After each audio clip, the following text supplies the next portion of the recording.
الحمدللہ وکفا والصلاة والسلام علی جمیع الانبیاء خصوصاً علی سیدنا و مولانا محمد المصطفیٰ وعلی آلہ واصحابہ الاتقیاء اما بعد باب ما جاء فی اتقاء رسول اللہ صلی اللہ علیہ وسلم عن انس رضی اللہ عنہ ان النبی صلی اللہ علیہ وسلم کان شاکیا فخرج يتوكأ على أسامة وعليه ثوب قطري قد توشح به فصلى بهم۔ یہ باب ہے رسول اللہ صلی اللہ علیہ وسلم کا تکیہ کے علاوہ کسی اور چیز پر سہارا لگانا، ٹیک لگانا۔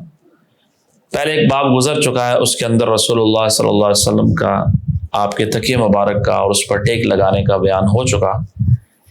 اب یہاں پر امام ترمذی رحمۃ اللہ علیہ نے وہ احادیث نقل فرمائی ہیں کہ جن سے یہ ثابت ہوتا ہے کہ رسول اللہ صلی اللہ علیہ وسلم تکیے کے علاوہ بھی کسی چیز پر ٹیک لگایا کرتے تھے۔ پہلی حدیث سیدنا انس بن مالک رضی اللہ تعالیٰ عنہ سے فرماتے ہیں ان النبی صلی اللہ علیہ وسلم کان شاکیا، کہ رسول اللہ صلی اللہ علیہ وسلم کی طبیعت مبارک ناساز تھی۔ فخرج، آپ تشریف لے گئے، یتوکأ علی اسامہ، حضرت اسامہ پر آپ نے سہارا لگایا اور اس طرح آپ مسجد تشریف لے گئے۔ طبیعت مبارک ناساز تھی۔ حضرت اسامہ بن زید رضی اللہ تعالیٰ عنہ جو حضرت زید بن حارثہ کے صاحبزادے ہیں، اور دونوں حضرت زید بھی حضرت اسامہ بھی رسول اللہ صلی اللہ علیہ وسلم کے بہت محبوب ترین لوگوں میں تھے۔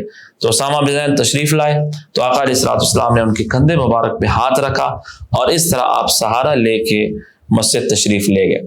سیدنا انس بن مالک رضی اللہ تعالیٰ عنہ فرماتے ہیں کہ وعلیہ ثوب قطری، آقا علیہ الصلوۃ والسلام پر ایک یمنی چادر تھی، اور قطری اس یمنی چادر کو کہتے ہیں جس پر نقش و نگار وغیرہ بنے ہوں، تو ایک یمنی نقش و نگار والی چادر مبارک آپ نے اوڑھی ہوئی تھی۔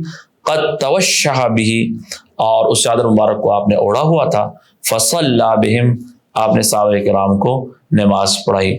یہاں امام ترمذی رحمۃ اللہ علیہ نے اس باب کو نقل فرمایا، اس میں اس بات طرف اشارہ کیا کہ آقا علیہ الصلوۃ والسلام نے حضرت اسامہ بن زید پر سہارا لیا ان کا، اور آپ اس حال میں مسجد تشریف لے گئے۔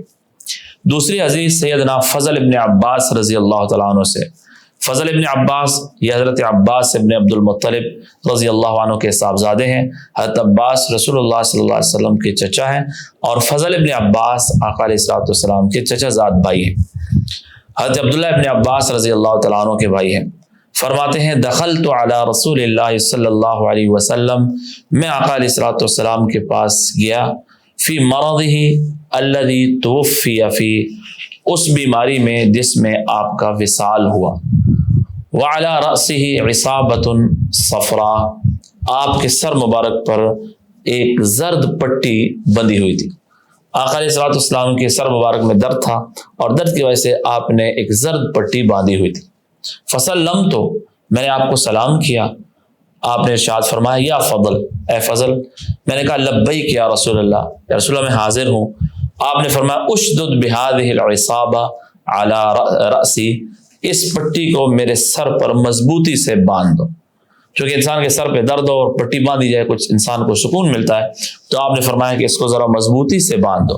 قال ففعلت، میں نے مضبوطی سے اس پٹی کو باندھ دیا۔ ثم قعد، آپ بیٹھے۔ فوضع کفہ علی منکبی، اور آپ نے اپنا ہاتھ مبارک میرے کندھے پہ رکھا۔ ثم قام، آپ کھڑے ہوئے۔ فدخل فی المسجد، آپ اس حال میں مسجد تشریف لے گئے۔ یہ مرض الوفات کا، آپ کے وصال مبارک سے ذرا پہلے کا، اس بیماری میں جس میں آپ کا وصال مبارک ہوا، اس کی یہ حدیث ہے۔ جب فضل بن عباس فرماتے ہیں کہ میں گیا اور میں نے سلام کیا، آپ کے سر مبارک پر ایک زرد پٹی تھی، آپ نے مجھے کہا اے فضل، ارشاد فرمایا فضل، تو میں نے لبیک کہا، تو آپ نے فرمایا کہ اس پٹی کو مضبوطی سے باندھ دو۔ میں نے اسے مضبوطی سے باندھا، آپ نے اپنا ہاتھ مبارک میرے کندھے پر رکھا۔ یہ یہاں سے امام ترمذی رحمہ اللہ یہ اس حدیث کا ذکر کرنے کا یہ مقصد ہے کہ حضرت فضل ابن عباس رضی اللہ تعالیٰ عنہ کے کندھے پر آقا علیہ الصلوۃ والسلام نے سہارا لیا، اور آپ کھڑے ہوئے، اور اس حال میں آپ مسجد تشریف لے گئے۔ یہاں پر امام ترمذی رحمۃ اللہ علیہ نے اس حدیث کو نقل کرنے کے بعد ارشاد فرمایا کہ وفی الحدیث قصہ، اس حدیث کے اندر ایک قصہ ہے۔ وہ قصہ کیا ہے کہ ایک لمبا واقعہ ہے جو امام ترمذی رحمۃ اللہ علیہ نے یہاں پر ذکر نہیں کیا، اور باقی جو حدیث کی کتابیں ہیں ان میں یہ قصہ موجود ہے۔ وہ یہ ہے کہ سیدنا فضل ابن عباس رضی اللہ تعالیٰ عنہ فرماتے ہیں کہ جب میں آپ کو مسجد لے گیا تو آپ ممبر پر تشریف فرما ہوئے، پھر آپ نے فرمایا کہ لوگوں کو جمع کرو۔ تو فضل ابن عباس رضی اللہ تعالیٰ عنہ فرماتے ہیں کہ میں نے لوگوں کو جمع فرمایا اور آپ نے اللہ کی حمد و ثنا کی، اور اس کے بعد آپ نے بیان فرمایا۔ اس بیان میں آپ نے ارشاد فرمایا کہ لوگوں، میرے جانے کا زمانہ قریب آ گیا ہے، اور جس کے ساتھ میں نے جس کو مارا ہو تو میری کمر موجود ہے، وہ مجھ سے بدلہ لے سکتا ہے۔ جس کی آبرو پر میں نے حملہ کیا ہو وہ مجھ سے بدلہ لے سکتا ہے۔ جس کا کوئی مجھ پر مالی مطالبہ ہو وہ مجھ سے بدلہ لے سکتا ہے، اور یہ کوئی شبہ نہ کرے کہ مجھ سے بدلہ لے گا تو میرے دل میں اس کا بغض پیدا ہوگا۔ آپ نے فرمایا کہ جو شخص اپنا حق مجھ سے وصول کر لے یا مجھے معاف کر لے مجھے بہت پسند ہے۔ تو اس کا مقصد یہ تھا کہ کوئی شخص شرم کی وجہ سے بیٹھا نہ رہے، بلکہ بدلہ لینا چاہتا ہے بدلہ لے لے، اور اگر کوئی مالی معاملہ ہے اور وہ چھوڑنا چاہتا ہے تو وہ چھوڑ دے۔ اب آقا علیہ الصلوۃ والسلام نے کسی شخص کے ساتھ زیادتی کی ہو، آپ کو مارا ہو، آپ تو معصوم تھے، یہ تو ممکن ہی نہیں تھا۔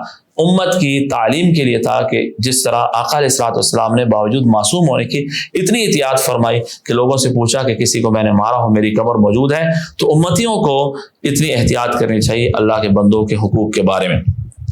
فضل ابن عباس فرماتے ہیں آپ نے ظہر کی نماز ادا فرمائی، ظہر کے بعد پھر آپ ممبر پر تشریف لے گئے، پھر دوبارہ آپ نے ارشاد فرمایا، اور آپ نے فرمایا بھئی جس کا کوئی حق ہے مجھ سے لے سکتا ہے، اور وہ دنیا کی رسوائی کا خیال نہ کرے، اور دنیا کی رسوائی آخرت کی رسوائی سے بہت زیادہ کام ہے، اور کسی نے کوئی حق دینا ہے وہ بھی بتائے، جو لینا ہے وہ بھی بتائے، شرم نہ کرے، واضح بتا دیں۔ ایک شخص کھڑے ہوئے، انہوں نے کہا یا رسول اللہ آپ نے مجھے 3 درہم دینے ہیں۔ تو آپ نے فرمایا ٹھیک ہے میں انکار نہیں کرتا، صرف مجھے یہ بتا دیں کہ کیوں۔ تو انہوں نے عرض کی یا رسول اللہ ایک دفعہ ایک سائل آیا تھا تو آپ نے فرمایا تھا اسے 3 درہم دے دو، میں بعد میں ادا کر دوں گا۔ یا رسول اللہ 3 درہم میں نے دیے تھے، تو آپ نے اس فضل کو فرمایا کہ اسے دے دو۔ ایک صحابی کھڑے انہوں نے کہا یا رسول اللہ میرے ذمہ 3 درہم بیت المال کے میں نے لیے تھے۔ تو آپ نے پوچھا بھائی کیوں لیے تھے؟ یا رسول اللہ سے بہت محتاج تھا میں نے لے لیے تھے۔ تو آپ نے اس فضل سے فرمایا کہ ان سے وصول کر کے جمع کر۔ پھر ایک صحابی کھڑے ہوئے، بلکہ آپ نے ارشاد فرمایا بھائی جس کو اپنے بارے میں کوئی اندیشہ ہے وہ دعا کرا۔ تو ایک شخص کھڑے ہوئے یا رسول اللہ مجھے نیند بہت آتی ہے، میں بہت سونے کا مریض ہوں، اور آپ نے ان کے لیے دعا فرمائی۔ اسی طرح ایک شخص نے اور کھڑے ہو کہا رسول اللہ میں گناہ گار ہوں۔ تو حضرت عمر رضی اللہ تعالیٰ کو ڈانٹا بھائی کیوں اپنے گناہوں کا اظہار کر رہے ہیں، اس کو چھپائیں۔ تو آقا علیہ الصلوۃ والسلام نے فرمایا بھائی عمر چپ رہو، دنیا کے رسوائی آخرت کے مقابلے میں بہت کم ہے، لہٰذا آپ نے ان کے لیے دعا فرمائی کہ یا اللہ ان کو سچائی نصیب فرما، ان کو کامل ایمان نصیب فرما۔ اس کے بعد آقا علیہ الصلوۃ والسلام نے سیدنا عمر رضی اللہ تعالیٰ عنہ کے فضائل بیان فرمایا کہ میرے بعد حق عمر کے ساتھ ہے، جدھر بھی جائیں حق ان کے ساتھ ہوگا۔ اور ایک اور شخص نے کہا یا رسول اللہ مجھے نیند بہت آتی ہے، میں بزدل بہت ہوں، آپ نے ان کے لیے دعا فرمائی۔ تو صحابہ فرماتے ہیں اس کے بعد ان سے زیادہ بہادر کوئی شخص نہیں تھا۔ اس کے بعد آپ عورتوں کے مجمع میں تشریف لے گئے، اور وہاں پر بھی آپ نے یہی اعلان فرمایا، اور جو بات مردوں کے مجمع میں ارشاد فرمائی تھی وہ آپ نے خواتین کے مجمع میں بھی ارشاد فرمائی۔ تو ان میں اس بات کی طرف اشارہ ہے کہ ایک تو آقا علیہ الصلوۃ والسلام نے اپنے آپ کو خود بدلے کے لیے پیش کر دیا، اور یہ بدلے کے لیے پیش کرنا یہ امت کے لیے بہت بڑا ایک پیغام تھا کہ جس شخص نے کسی دوسرے کے ساتھ کوئی زیادتی کی ہو وہ اس سے معافی مانگ لے، یا اس کا حق ہے اسے ادا کر لے، یا اسے معاف کرا لے اس سے پہلے کہ قیامت کا دن آ جائے اور اس کی موت آ جائے۔ اب وہاں پر انسان کا کوئی عذر قابل قبول نہیں ہوگا۔ دوسری بات حضرات صحابہ کرام وہ اللہ کے نیک بندے تھے، لیکن پھر بھی اپنے آپ کو وہ سمجھتے تھے اللہ کے سامنے عاجزی کے لیے کہ یا رسول اللہ ہم تو گناہ گار ہیں، آپ ہمارے لیے دعا کریں۔ تو انسان کو سب کچھ کرنے کے باوجود بھی اپنے آپ کو اللہ کا گناہ گار بندہ سمجھنا چاہیے۔ اب آقا علیہ الصلوۃ والسلام کے ساتھ تھے، آپ کی خدمت میں ہر موقع پر جہاد میں بھی ساتھ ہے، پھر بھی اپنے آپ کے بارے میں ڈرتے تھے اور اپنے آپ کو نیک نہیں سمجھتے تھے۔ ہم کچھ بھی نہ کر کے بھی اپنے آپ کو نیک سمجھتے ہیں کہ ہم اللہ کے خاص بندے ہیں، اللہ کے نیک بندے۔ انسان کو ہر وقت اپنے آپ کو ایک عاجز بندہ، اللہ کا ایک گناہ گار بندہ سمجھنا چاہیے، اور ہر وقت انسان کو اللہ کے دربار میں اپنی عاجزی اور اپنی توبہ اور استغفار کو جاری رکھنا چاہیے۔ اس کے بعد امام ترمذی رحمۃ اللہ علیہ نے ایک دوسرا باب ذکر کیا ہے، اور یہ باب ذرا تفصیل سے ہے، اس میں چند چیزیں ہیں۔ پہلا اس کا حصہ ہے باب ما جاء فی صفت اکل رسول اللہ صلی اللہ علیہ وسلم۔ یہ باب ہے رسول اللہ صلی اللہ علیہ وسلم کا کھانا تناول کرنے کے متعلق۔ اس میں امام ترمذی رحمۃ اللہ علیہ نے مختلف احادیث نقل کی ہیں۔ سب سے پہلی حدیث ہے حضرت کعب ابن مالک رضی اللہ تعالیٰ عنہ سے، فرماتے ہیں ان النبی صلی اللہ علیہ وسلم کان یلعق اصابعہ ثلاثا، کہ آقا علیہ السلام جب کھانا تناول فرماتے تھے تو آپ اپنی انگلیوں سے اور اپنے ہاتھ مبارک کو استعمال فرماتے تھے، اور ہاتھ کی انگلیاں جب آپ کھانا تناول فرما لیتے تھے تو ان انگلیوں کو آپ چاٹ لیا کرتے تھے۔ یعنی انسان جب کھانا کھاتا ہے تو اس کی انگلیوں پر کھانے کے کچھ ذرات رہ جاتے ہیں، اب ان ذرات کو انسان کسی کپڑے سے یا ٹشو وغیرہ سے یا صاف کر لے یا دھو لے تو وہ کھانے کے جو ذرات انسان کی انگلیوں پر لگے ہوئے ہیں وہ ضائع ہو جاتے ہیں۔ تو آقا علیہ السلام کی عادت مبارکہ یہ تھی کہ کانا یلعق اصابعہ ثلاثا، آپ انگلیوں کو 3 مرتبہ چاٹ لیا کرتے تھے تاکہ کھانے کے جو ذرات وغیرہ لگے ہیں وہ اچھی طرح صاف ہو جائیں اور کھانے کا کوئی حصہ بھی ضائع نہ ہو۔ دوسری حدیث ہے حضرت انس بن مالک رضی اللہ تعالیٰ عنہ سے، اور اس میں ہے عن انس رضی اللہ تعالیٰ عنہ قال کان النبی صلی اللہ علیہ وسلم اذا اکل طعاما، آپ جب کھانا تناول فرماتے لعق اصابعہ الثلاث، تینوں انگلیوں کو آپ چاٹ لیا کرتے تھے۔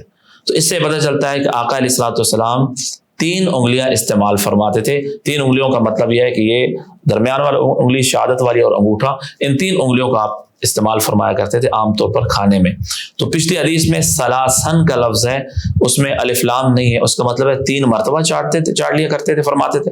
اور اس میں لعق اصابع الثلاث، آپ اپنی تینوں انگلیوں کو چاٹ لیا کرتے تھے۔ تو اس لیے اس سے یہ بھی ثابت ہوتا ہے کہ کھانے میں انسان کو 3 انگلیاں استعمال کرنی چاہیے عام حالات کے اندر۔ اور بعض دفعہ اگر کھانا ایسا ہے کہ اس میں لقمہ نہیں بنتا یا ضائع ہونے کا اندیشہ ہے تو آپ چوتھی انگلی بھی اور بعض دفعہ 5ویں بھی استعمال کر سکتا ہے انسان، لیکن آپ کی اکثر عادت مبارکہ یہ تھی کہ اپنی یہ 3 انگلیاں ان کو آپ کھانے میں استعمال فرمایا کرتے تھے۔ تو یہ 2 آداب ہو گئے، ایک 3 انگلیاں استعمال کرنا اور دوسرا ہے کہ کھانے کے بعد انگلیوں کو چاٹ لینا۔ اگلی حدیث ہے حضرت ابو جحیفہ رضی اللہ تعالیٰ عنہ سے، فرماتے ہیں آقا علیہ السلام نے ارشاد فرمایا اما انا فلا آکل متکئا، آپ نے فرمایا بہرحال جہاں تک میرا تعلق ہے تو میں فلا آکل متکئا، میں ٹیک لگا کر نہیں کھاتا۔ یہ ٹیک لگانا عام حالات کے اندر انسان ٹیک لگا کے پیچھے بیٹھا ہے اور کھانا کھا رہا ہے تو تھوڑا سا اس میں تکبر کا شائبہ ہوتا ہے کہ انسان پیچھے بے تکلف ہو کے بیٹھا ہے اور کھانا اس کے آگے رکھا ہوا ہے۔ تو آقا علیہ السلام کی عام عادت مبارکہ ایسی نہیں تھی کہ آپ ٹیک لگا کر کھانا تناول فرمائیں، بلکہ آپ سیدھا بیٹھ کے کھانا تناول فرمایا کرتے تھے۔ اگلی حدیث سیدنا انس بن مالک رضی اللہ تعالیٰ عنہ سے، فرماتے ہیں کان رسول اللہ صلی اللہ علیہ وسلم یأکل بأصابعہ الثلاث، کہ رسول اللہ صلی اللہ علیہ وسلم اپنی 3 انگلیوں سے کھانا تناول فرمایا کرتے تھے، ویلعقہن، اور کھانے کے بعد ان انگلیوں کو آپ چاٹ لیا کرتے تھے۔ تو یہ اس کی وجہ پہلے بیان ہو چکی ہے کہ کھانے میں چونکہ ذرات لگے ہوتے ہیں اس لیے ان ذرات کو بھی آپ نے ضائع نہیں فرمایا۔ تو اصل میں ہم لوگ اس کی ہمیں قدر نہیں ہے، چونکہ کھانے کا جو ایک ذرہ ہے وہ ہم تک پہنچا ہے، اس میں پیچھے سینکڑوں انسانوں کی محنت لگی ہے، تو ہم انگلیوں پر لگا ہوا کھانا، اسی طرح پلیٹ کے اندر بچا ہوا کھانا، دسترخوان پہ بچی ہوئی روٹی اور مختلف چیزیں ان کو ایسے ہی چھوڑ دیتے ہیں۔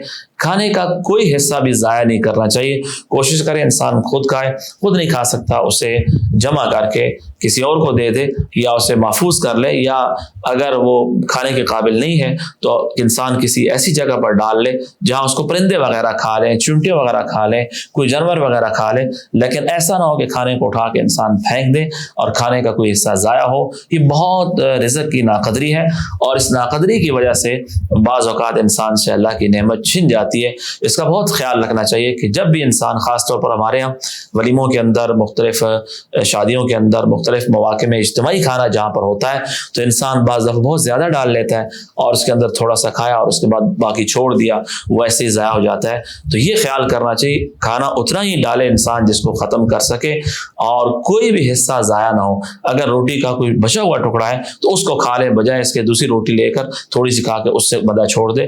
تو کوشش کرے کہ کوئی بھی چیز کھانے کی ضائع نہ ہو، انسان خود کھا لے، کسی اور کو کھلا دے، اور اگر کوئی بچ جائے تو بچا ہوا کھانا بھی ایسے ڈسٹ بن میں ڈال دینا، نالی میں ڈال دینا، یہ بہت خطرناک ہے، اللہ کی نعمت کی بہت ناقدری ہے۔ اس سے اندیشہ ہے کہ انسان بعض دفعہ قحط سالی میں اور اسی طرح فقر کے اندر کہیں مبتلا نہ ہو جائے کہ اللہ کی نعمت جو کھانے کی ہے یہ چھن جائے اور ایسا نہ ہو کہ ہم پر قحط آ جائے خدا نہ خواستہ، یا اور فقر و فاقہ آ جائے۔ اس لیے کھانے کی ہر چیز کے انسان کو قدر کرنی چاہیے۔ اسی طرح ہمارے ہاں پلیٹ کے اندر تھوڑا سا بچا ہوا چھوڑ دینا، گلاس کے اندر کچھ بچا ہوا چھوڑ دینا، کوئی شربت ہے یا اسی طرح کوئی چائے ہے تو آدھا پی کے آدھا چھوڑ دے، وہ کسی اور کے پینے کا نہیں ہوتا۔ تو اس لیے ایسا بھی نہ کریں کہ کوئی بھی مشروب ہے، کوئی بھی کھانے کی چیز ہے اتنی ہی ڈالی جائے جس کو انسان آرام سے ختم کر سکے۔ تو آقا علیہ الصلوۃ والسلام کی ان حدیث مبارکہ سے یہ بات ثابت ہوتی ہے کہ آقا علیہ الصلوۃ والسلام 3 انگلیاں استعمال فرمایا کرتے تھے اور تینوں کو چاٹ لیا کرتے تھے تاکہ اس میں کھانے کے کوئی اجزاء ضائع نہ ہوں۔ اور پچھلی حدیث میں یہ بھی گزرا ہے کہ آقا علیہ الصلوۃ والسلام کی عام عادت مبارکہ یہ تھی کہ آپ ٹیک لگا کر کھانا تناول نہیں فرمایا کرتے تھے۔ آگے ایک حدیث نقل کی امام ترمذی رحمۃ اللہ علیہ نے، آخری حدیث اس باب کی، وہ فرماتے ہیں کہ حضرت انس بن مالک رضی اللہ تعالیٰ عنہ سے وہ فرماتے تھے اُتِیَ رسول اللہ صلی اللہ علیہ وسلم بتمر، آقا علیہ الصلوۃ والسلام کے پاس کھجوریں لائی گئیں، فرأیتہ یأکل، تو میں نے دیکھا کہ آپ تناول فرما رہے، وہو مقعم من الجوع، آپ ٹیک لگا کر تناول فرما رہے تھے اور یہ ٹیک لگانا من الجوع بھوک کی وجہ سے تھا۔ تو ایک دفعہ ایسا ہوا کہ آپ کو بھوک تھی اور اس بھوک کی وجہ سے کچھ کمزوری کا احساس ہوا، تو اس حالت میں آپ نے ٹیک لگا کر بھی کھجوریں تناول فرمائی ہیں۔ تو یہاں سے یہ پتہ چلتا ہے کہ انسان کو اگر کوئی عذر ہے، انسان بیمار ہے یا اس کو کمزوری ہے یا کوئی اور مسئلہ ہے، کسی عذر کی وجہ سے اگر انسان ٹیک لگاتا ہے تو عذر کی وجہ سے ٹیک لگانا جائز ہے، ٹیک لگا کر کھانا تناول کرنا جائز ہے۔ آقا علیہ الصلوۃ والسلام نے تناول فرمایا، لیکن عام حالات کے اندر انسان کو ٹیک لگا کر کھانا نہیں کھانا چاہیے بلکہ سیدھا بیٹھ کر انسان کھانا کھائے۔ اب آقا علیہ الصلوۃ والسلام کے کھانا کے اندر کیا چیزیں ہوتی تھی، آپ کی روٹی کا، آپ کے سالن کا، اور وہ جو سارا تذکرہ ہے تو وہ انشاءاللہ اگلے سبق کے اندر امام ترمذی رحمۃ اللہ علیہ نے اس کو تفصیل سے بیان کیا ہے۔